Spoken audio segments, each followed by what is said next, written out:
People love to say buy the dip, but not as simple as that. In a real market crash, many companies straight up go out of business or never recover to the high valuation that they were only able to achieve in a market bubble. Grab a drink, take a seat. Let's talk about buying the dip. Saying we are in a dip is an understatement. We are nearly to bear market territory, which is down 20% from the previous high. Looking at the market, it is a bloodbath. When I pull up the heat map, it is difficult to find a company that was actually green on Friday. All the big names are red. Microsoft down in the last month, 7.5%. Tesla down 16%. Google, 12.5%. Amazon, 17%. Nvidia, 17%. Meta is down 23%. And Apple is down 21%. At this point, buying the dip feels a little bit like catching a falling knife. I want to invest in a company that's falling, but I want to make sure that I'm not investing in a company that's going to be receiving permanent damage from this market crash. A lot of companies have received really high valuations because we've been in a long bull market. There is an AI bubble, I want to say. Maybe it's not a bubble, maybe it's just extreme hype. So a lot of companies have pushed up their valuations quite a bit. If the market and the economy is switching into a recession or a contraction, then growth companies are not going to be valued as highly because we're not going to be in an environment where growth is as possible. In a market like this, it's really important to me to find companies that are incredibly strong, really solid fundamentals, zero red flags, and are still undervalued despite being incredibly strong companies. So the best way to buy the dip is to find companies that have as few red flags as possible, in my opinion. And I like to turn to Warren Buffett in the interpretation of financial statements. From this book, I pulled his biggest red flags that he looks for from all three financial statements. And I'm going to combine that with companies that have dropped by more than 20% in the last month. The company that I want to make a case for, the one that is down over 20%, but still looks so good on paper, is Adobe. Adobe is down 21% in the last month. And when I pull up my automated spreadsheet, this is where I type in the ticker, and this spreadsheet will automatically calculate which of the fundamentals are red flags, which ones are green flags, and which ones are neutral. There are about 20 red flags that Warren Buffett looks for in a company's financial statements, and Adobe has 0 red flags. More than that, several of these are highlighted green because they are green flags. If a company has a green flag in a category, that means it is evidence, according to Warren Buffett, that they have a durable competitive advantage, which is going to give them a great chance to have increasing profits over time. So I'm not going to run through all 20 of these, but just I want to hit a couple of the high points here. In terms of profitability, having a really high gross margin and a really high profit margin is strong evidence to Warren Buffett, and Adobe meets these metrics and then some. Warren Buffett looks for over 40% gross margin, and Adobe has nearly 90%. So that is incredibly strong. Profit margin also incredibly strong, 25% in fiscal year 2024. Warren Buffett looks for anything over 20% as a green flag, anything under 10% as a red flag. And then this one right here sticks out to me. Interest expense as a percentage of operating income. The reason this one is so important, especially right now, when the stock market crashes, that is generally coupled with an economic recession of some kind. Companies are starting to tighten up. They're no longer spending on growth. So it is common for companies to start losing their revenue. And if companies are losing their revenue while having a lot of debt, which means they're going to have a really high interest expense, that is where companies get into major danger. If they have to pull out a whole bunch of debt just to be able to service their current debt, and then when they come out of the recession, they've got a ballooning interest payment, that is what is really dangerous. And Adobe only spends 2.16% of their operating income on interest. So that means they are not in any danger at all of not being able to pay their debt. So that one really sticks out to me. These are in the income statement. If I scroll down to the balance sheet, red flags and green flags, this one right here refers to their long-term debt compared to their profit. How many years would it take them to pay off all of their long-term debt if they used their 100% of their profit to do so? It would only take Adobe 1 year and they could pay off all their long-term debt. According to Warren Buffett, anything under 5 is really strong. So this is a really great green flag. And then this one right here sticks out to me as well, retained earnings. The way you calculate a company's retained earnings is you take their balance of retained earnings from the previous year, and then you add this year's net income, and then you subtract any dividends paid. Seeing retained earnings increase every single year just tells me that Adobe is consistently profitable. If retained earnings never goes down, it means that they're never losing money. So that is really good to see. And then finally, lots of green flags in the cash flow statement. But this graph sticks out to me a lot. Their shares outstanding, they are consistently buying back shares and reducing the number of shares outstanding. That means if I am holding this stock, my shares are becoming more valuable and they are giving me more ownership of the company every single year because the total share count is decreasing. Once I see that Adobe doesn't have any red flags to speak of, that tells me it's incredibly safe. There's also tons of green flags, which tells me it is likely having a durable competitive advantage. So the next thing I want to do is look at their financials and see some of the specifics here. What story do the financials tell me about this company? First things first, income statement. I am seeing consistent revenue growth every single year, going all the way back to 2015, double-digit revenue growth every single year. That is awesome to see. We've already talked about how they have great gross profit margin, operating income. Their research and development is relatively low. Their selling, general, and admin expenses, relatively low. They're not a red flag, according to Warren Buffett. They continually buy back shares and their free cash flow is growing every single year. So all of this looks really great in the income statement. Moving on to the balance sheet. This is where I want to bring up the cash that they have compared to their debt. So right here, $7.5 billion in cash and short-term investments. And if I scroll down to their total debt, they only have $6 billion in total debt. So they have enough cash on hand to pay off all their debt tomorrow if they wanted to. With that in mind, this company seems pretty safe to me. Now, I also want to scroll down and look at the retained earnings. Retained earnings going up over time is really important to see. This just highlights the fact that Adobe is consistently profitable. And I'm also seeing the treasury stock going up. This is the amount of money that they have spent in total buying back shares. This is where those earnings are going. They are putting that money into buying back company stock. The numbers almost match up 1-to-1 as I go back in time. And I can see that also highlighted in the cash flow statement. So this company has $9.5 billion over the last 12 months in operating cash flow. So how are they spending that cash? If we go to the investing cash flow, they're not spending a bunch here. They don't have to spend much on capital expenditures. They're not putting a ton into investing in securities. Where are they spending it? They're spending it in this financing cash flow section. This row right here, repurchase of common stock.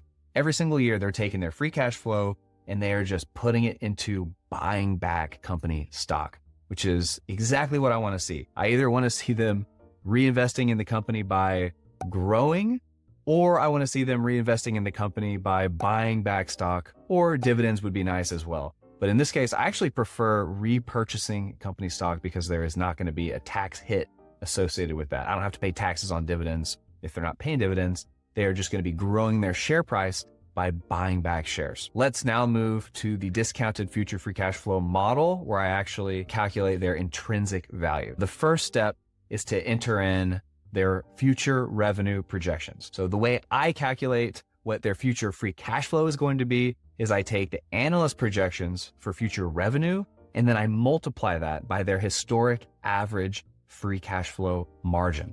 The free cash flow margin is just the percentage of revenue that they are able to turn into free cash flow. And free cash flow is the cash that they have that can be used to buy back stock, which is what we've seen, pay back debt, or grow the company, or pay dividends if they decide to do that in the future. So free cash flow is incredibly important to me. I think it's the most important metric that I can see with a company is how much free cash flow am I getting per share, and how quickly are they able to grow their free cash flow every single year. So if I hop back to their financial statement, just really quick, scroll down to the free cash flow, I can see their margin in the upper 30s, low 40s, almost every year. So that is incredibly good free cash flow margin. And that number is shown right here. This is their average free cash flow margin over the past 5 years, which I can adjust with these two cells right here, and I will be adjusting it a little bit. On stockanalysis.com, if I go to the forecast section, this is where I pull the analyst projections for revenue growth. The highest projections are 15, 16, 17% growth every single year for the next 5 years. The average is going to be around 10%. And then the lowest analyst projections are showing 6% growth in 2025, 3% growth in 2026, and then relatively flat over the next 3 years. So the analysts are not expecting any revenue reductions over the next 5 years, which is really good to see, even the worst analysts. So that has been accounted for here. Now we can see the intrinsic value according to these analyst projections. Their current share price is $3.49.07. After hours, they've dropped even more, but currently the lowest analyst projections give me an upside of 16%. The average analyst projections give me an upside of 53%, and then the highest 93%. So this company is looking really undervalued to me. They have zero red flags, so they look very strong, but I still need to tweak their free cash flow a little bit. This section right here is where I tweak their free cash flow. I will adjust their free cash flow according to their R&D, their capital expenditures, their acquisitions, and their stock compensation. So if I go back to Adobe's financials and I look at their stock compensation in operating cash flow, their operating cash flow is increased by stock-based compensation. The stock-based compensation gets counted against Adobe when they're calculating their profit. But in terms of cash flow, they didn't have to spend any cash to pay these employees with stock compensation. So this stock-based compensation is added back into the operating cash flow, which means it's also added back into the free cash flow. So their free cash flow is getting increased by $1.85 billion. However, they're using their free cash flow to buy back stock. So they're giving employees stock and then they're turning around and they're using the cash flow to buy it back. I think it makes sense to count 100% of the stock compensation against the free cash flow. And then it makes sense to give a little bit of the R&D and a little bit of the capital expenditures back. I'm going to do just 10%. So what this means is I believe some small percentage of the research and development and the capital expenditures is going to contribute to growing their future free cash flow. In general, Warren Buffett does not like to see a high expense in R&D and capital expenditures because it implies that the company is forced to constantly research new products, constantly spend money on property, plant, and equipment just to maintain their current levels of revenue. But in this case, Adobe spends a pretty small percentage of their gross profit on R&D and capital expenditures. I think it makes sense that some small percentage of these expenses is going to go towards growing their future free cash flow. So I'm going to give them credit for 10%, which brings their new free cash flow margin to 34%. Which is down from about 40%. So I'm going to reduce their free cash flow margin by 5. Oh, I was actually increasing it by 5. I want to reduce their free cash flow by 5. And now the analyst's low projection shows that they are currently 2% undervalued. If the lowest analyst projections are correct, then I will be buying Adobe at about fair value. And I should say that's with a discount rate of 8%. Looks like their current discount rate is actually 8.09%. So let me make that adjustment. I don't think it'll make a big difference, but let's be precise here. Okay, according to the lowest analyst projections, they are exactly at fair value if you want a discount rate of 8%, 8.09. In my mind, this is a great company to buy right now because the upside is really big. I love to buy a company when it is fair valued according to the lowest analyst projections. That means I've got nothing but upside. If the average analyst is correct, I'm looking at somewhere between 32 to 37% upside. And if the highest analyst projections are correct, that's a 66% upside. Adobe looks really strong. And on top of that, Adobe's own internal revenue projections are in line with the average analyst. In their most recent quarterly report in March, they said that they are expecting a total revenue in fiscal year 2025 of somewhere between 23.3 and 23.55 billion. Let's call it $23.5 billion in revenue. If I go back to their financial documents here, for 2024, they had 21.5. If they get up to 23.5, that's about a 10% revenue growth. All signs are pointing in the right direction for Adobe. It's incredibly undervalued. It's incredibly safe in terms of their debt levels and their profitability.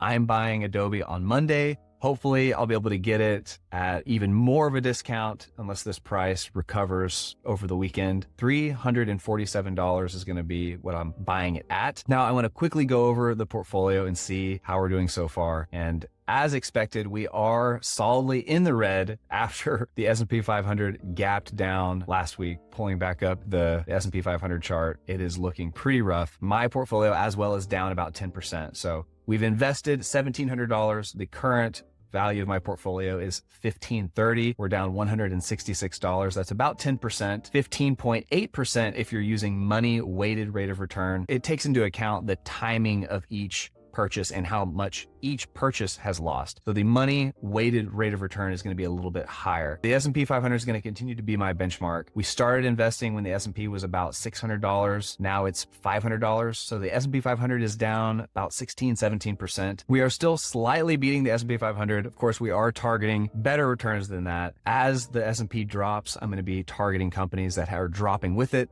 but are in better financial health, better future projections than the broader market. That's the goal. So back to the portfolio. Our best holdings right now are Crocs, Hims, British American Tobacco, and HCA Healthcare Inc. Those are the ones that are doing well, holding up the portfolio. We've lost quite a bit on ACAM. We've lost significantly on DocuSign, Google, and Zeta. So Google is another company that I'm really going to be keeping an eye on. I think Google is very undervalued and it has been hit really hard compared to the other Magnificent Seven, as well as Capital One and American Express. These companies seem incredibly undervalued to me today and they continue to drop. So I may be putting a little bit of extra money into these companies as the S&P drops. And I really want to take advantage of fear in the market as people are selling out of companies that do not need to be sold out of. This is my YouTube portfolio series where I invest $100 in a different company every week. If you enjoyed this type of content, check out the most recent episode in this series right here. And cheers.